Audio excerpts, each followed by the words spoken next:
Thank you, Minister, Program Director,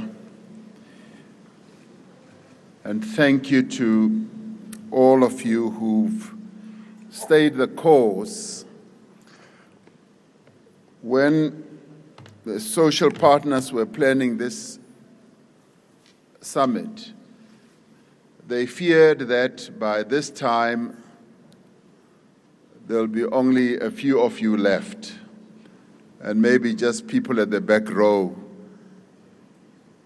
But it's pleasing to see that there are still so many of you who are still here.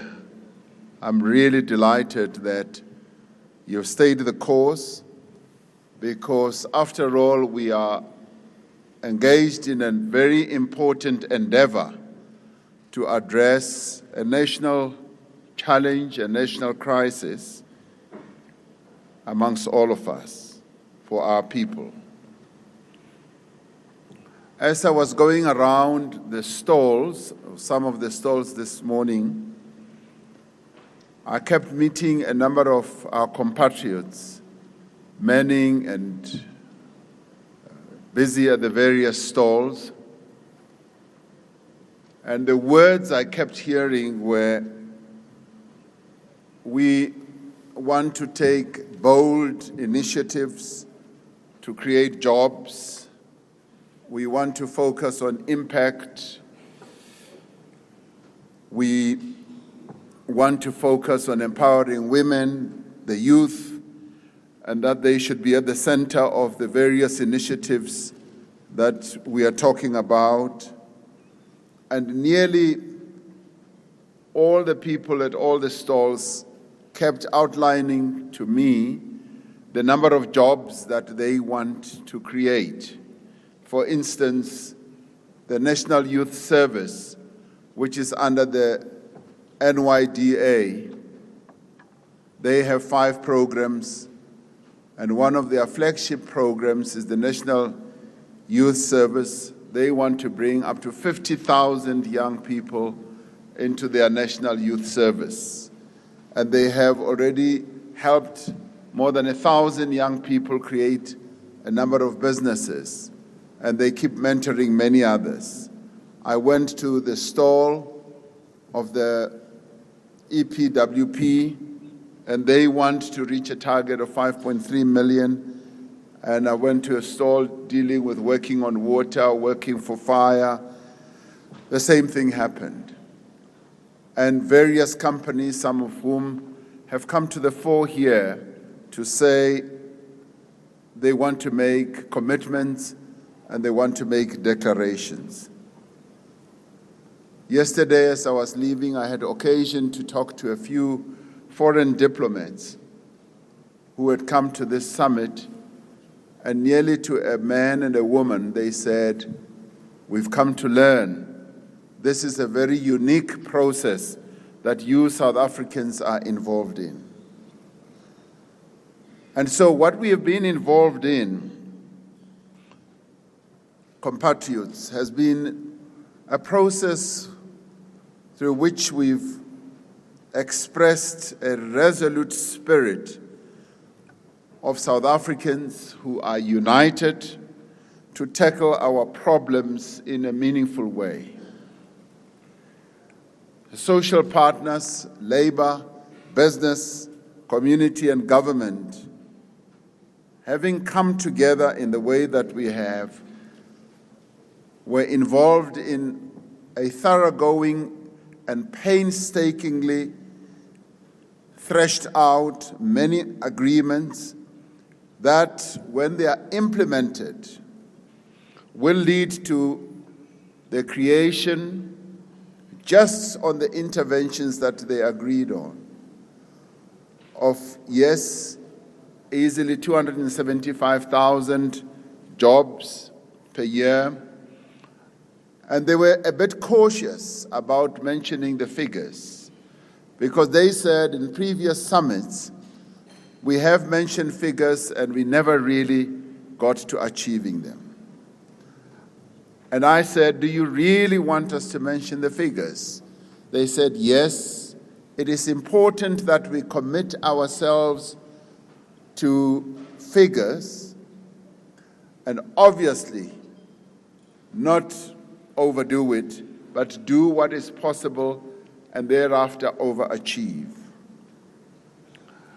And we emphasize that the jobs that the social partners have said are doable on a yearly basis based on the interventions that they have arrived at. And there are more than 70 interventions, from the little ones right through to the very big interventions of what needs to be done. Those jobs are apart from the 300,000 per annum that our economy has been creating over years. So you are really talking about a sizable number of jobs. And I become convinced that based on the interventions that the social partners have articulated or have come up with, we should be able, when we work very hard, when we work in a focused way, to reach that number of 275,000. And over and above that, there will be multiplier effects that will lead to a further creation of other jobs. And we are already hearing a number of companies that have made commitments here that they themselves are taking measures and actions to create further jobs. So once we start this ball rolling, it will gather a lot of mass, a lot of energy, and a lot of speed as it moves forward. I think we have been onto something really good. This is a job summit that, in hindsight, we will see as having been very, very focused, which is going to be able to achieve the objectives that the social partners set out for themselves. The discussions in the commissions highlighted today that there is a real and concrete commitment to creating employment, and that all social partners are going to get focused on achieving this. We, as a country, as a government, and today I can say as social partners, all of us united in this effort, have been putting the building blocks in place for the recovery of our economy, and we've been coming up with a number of enabling measures. And this job summit is one of those enabling measures that is definitely going to contribute to the recovery of our economy. And I have 10 enabling measures that I think we need to be focusing on, against, of course, the backdrop of what we set out in SONA, against the backdrop of the National Development Plan, which really is the lodestar vision for our country that our people are focusing on.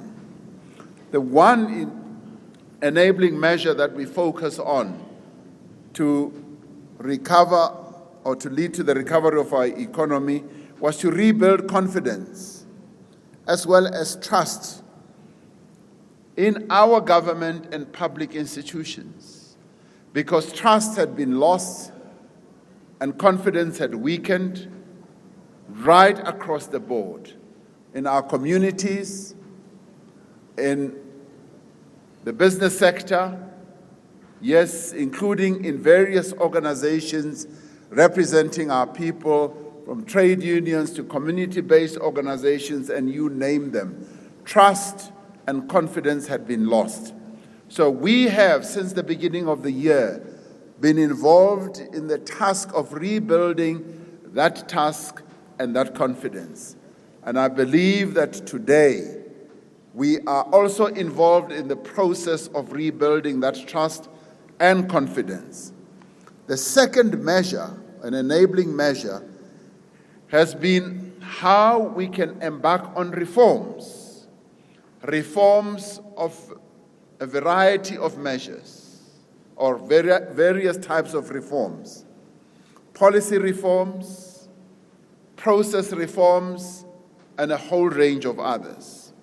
For instance, policy reforms that we've already articulated, which were raised with us as we were engaged in discussions with a number of role players in the body politic of our country, be it business, be it trade unions, communities, and a whole number of people, religious organizations, traditional leaders, have all raised a number of issues which we have had to address. And those policy and process reforms is what we are engaged in, and some of those were also addressed as part of this job summit.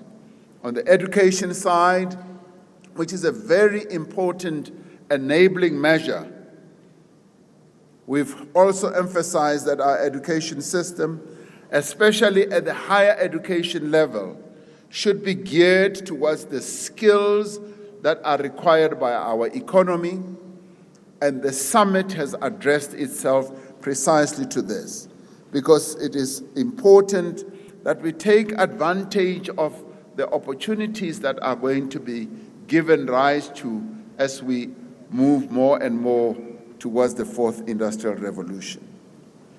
The third enabling measure which people wanted to see us address, and this summit has also focused on, is addressing corruption. And at this summit, a clear message has been issued. And the message is, we must treat corruption as the number one enemy of our people and must take action. Now, this is an enabling measure that we've been working on. And today, we also consolidated here at this summit and reconfirm that our people as a whole, including everyone represented at this summit, abhors corruption, and they want to see us take action, real action, and our criminal justice institutions must immediately get on with the job and make sure that they address corruption. Now, another important aspect we've been trying to work on, an enabling measure we've been looking at as well, is how we can get South Africans, various institutions in our country, to be part of a national consensus, to build a national compact, yes, on jobs, but on a whole range of other issues, so that we have this national compact where all of us as South Africans begin to face in one direction, guided by one vision, guided by a vision that South Africa must be made to work, and we must have a country that really succeeds. And this summit has been part of that process, building a compact.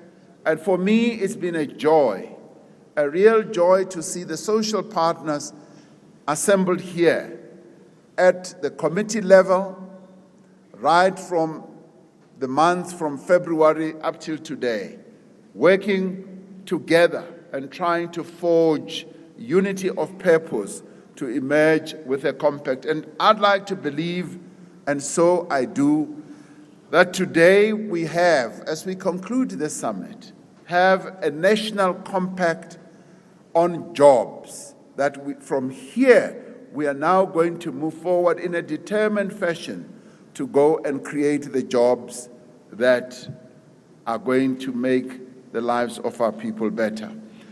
The fifth enabling measure has been government's response to the economic challenge that our country is facing now. And this we have come forth to do through the economic stimulus and recovery package or plan that we have put on the table. Embedded in that plan is the measures, the initiatives that we are going to embark on with great speed, some of which will be clearly articulated by the Minister of Finance when he delivers his medium-term budget statement in Parliament. And the stimulus and recovery plan, yes, could have been a lot better, could have been a lot bigger if we had the ability to have the resources and if we did not have the financial constraints that we have. But government has come up with a plan. And the important part of that plan is to create this infrastructure fund, which is going to finally become a mega fund that is going to fuel the growth of our economy through spreading and rolling out infrastructure projects throughout the country. Many countries have relied on infrastructure build to crank their economies back to life, and that's one of the things that we are hoping to do. But this time, we want to do it in partnership with our other role players. Yes, our other social partners. The unions, communities, and business have a role to play in all this. The sixth measure that we've wanted to use to enable, to strengthen our resolve is to improve governance at all levels. One of the tragedies of the moment that we are in now is that government structures, their capability and their functionality have weakened over time, particularly at local government level, which, as we all know, was clearly put forward to the whole nation by the Auditor General's report, where he reported that a number of local governments have become dysfunctional. But the good thing, my fellow South Africans, is that we now know what the problem is, and we now know what to do. And we are now taking steps to address this issue in a comprehensive and thoroughgoing manner. We held a meeting of the Provincial Coordinating Committee recently, and all the premiers were present, the MECs that deal with finance, education, and health, which are the real key programs that we deal with at provincial level.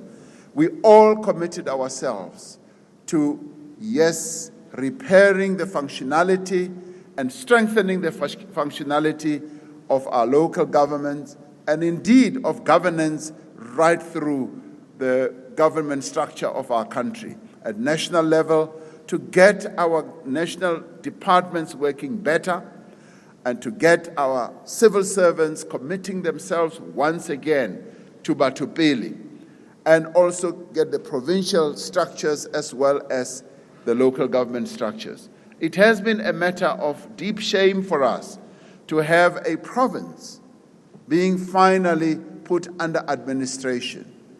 It is a dent on our ability to deliver real good governance in our country. But we want to put those things behind us, and we are going to put them behind us. We are going to work in a dogged manner to prevent any other province from getting into administration. But having put, yes, the one province under administration was a real determined action by the national government to make sure that we get our government to work better. We want to deliver a good, strong, functional, competent, and efficient government to the people of South Africa. They deserve nothing less than that, and we will do it. One of the enabling measures that we've sought to do, to embark on, is to address the needs, the challenges of the most challenged sectors in our community, in our country. And those are women as well as young people.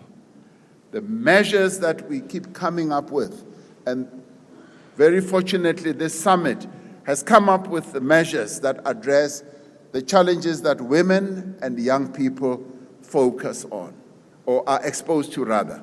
And this is a measure that this summit has also addressed, which we are addressing also at a national level. The 8th one has been the support for small businesses. We all know that small businesses are meant to be the real engines of job creation, the real engines that are supposed to fuel economic growth. And we, even at this summit, have decided that we are going to focus on strengthening, supporting, and enabling small businesses to move ahead and to get ahead. So that we will do. This job summit, as another measure, has focused, as I was saying, on more than 70 interventions. And some people may say, this is once again a demonstration that this is just talk and talk. But these are interventions which the social partners have come up with. They are interventions that each of the social partners believe are matters that need to be addressed if we are going to create jobs going forward. And they have been so well particularized, they've been so well identified as to make a lot of sense and meaning as one reads them. Because all of them speak to a commitment to create jobs. Companies have come forward to demonstrate that, yes, there are those interventions, if taken, can lead to job creation. The unions have said precisely the same thing. Youth structures have also come up with the same, and all partners have done so. And localization has been one of the key planks that this summit has also come up with, and putting South Africa first. And this, for me, has been the real win out of this summit, that we must put our country first. And today we are going to have this circle that we are going to create. And I would really like to see people coming, to this dinner and demonstrating the extent to which they have localized and they have taken strides to put South Africa first. That, for me, is important. It's not just going to be a show parade, but it is going to demonstrate that we want to create jobs. We want our people to work. Now, the funding that the financial sector has also committed to fund and to make available 100 billion rand in the next 5 years is a very important commitment. And it is a commitment that I believe will be lived up to. But what is also pleasing is to have heard the unions say they want their money, which is housed in the government employees' pension fund, to be invested in job-creating projects. Now, this is workers putting their money where their mouths are, or putting their mouths where their money is. Now, that has to be seen as something important. So a clear message is going to come out of here, that we want the GEPF to utilize the huge funds, well over, I believe, 2 trillion rand, to be utilized to make South Africa work and to create jobs. And so that's a clear mandate that is being put forward. So that, for me, is the value that we are extracting out of this job summit. And overall, the other important one from community is that they want South Africa to have a 24-hour economy. The community colleagues who are here, they say they want this country to hum and buzz on a 24-hour basis. There must be no sleeping. People must be working, throughout the 24-hour day that we have. Of course, not overworking, the more hours per person, but that people should be coming and going and working. And this, for me, is a joy, because it means that we must get South Africa back to work and get this country moving forward by getting our people to be busy like bees on an ongoing basis. What will that do? That will create more jobs. That will create more opportunities.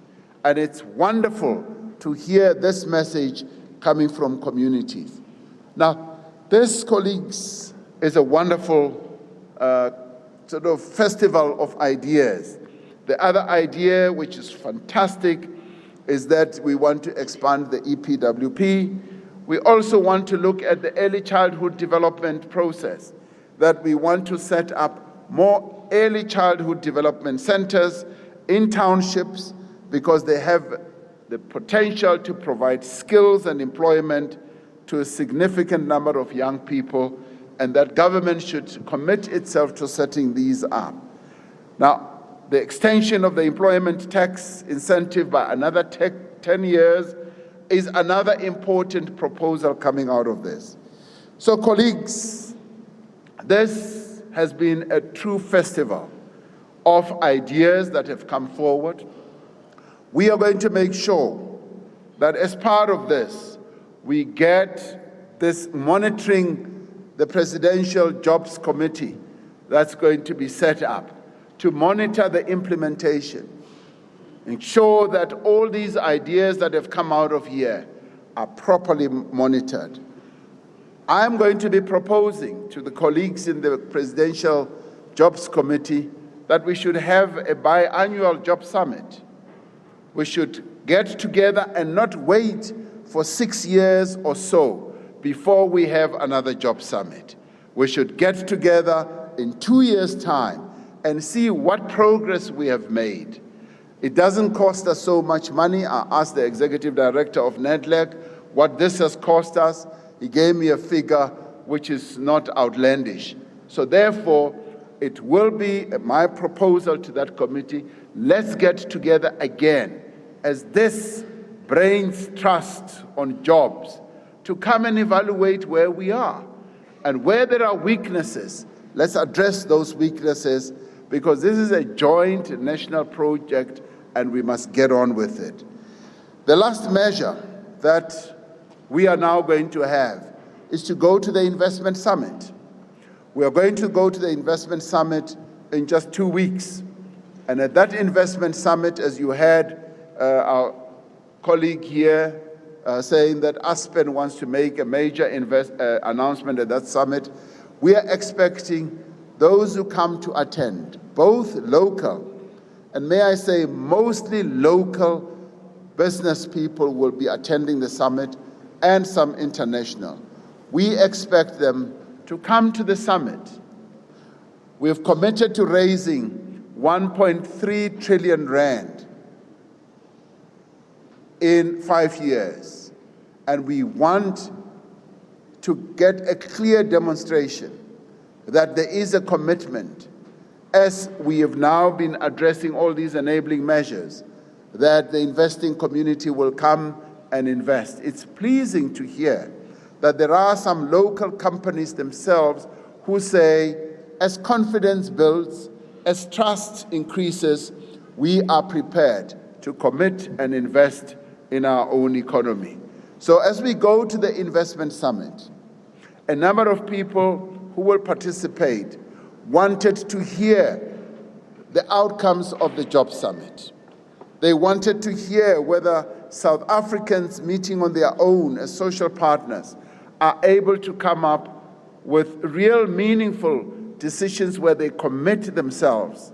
Now, we are going to go to that investment summit and inform them that we've come up with more than 70 interventions that we are going to embark on to create jobs, to strengthen our economy, and to lead our economy towards the recovery path. Now, this summit, therefore, has been a most important process that we have embarked on. And I want to thank all of you for participating in this. Those who were critical right from the beginning of the year, who said, yes, you only talk about summits and summits, you're not doing anything. I'd like them to eat their words, if not their shoes, because it shows that there is merit in getting people together, talking about important issues. We've come up with wonderful proposals.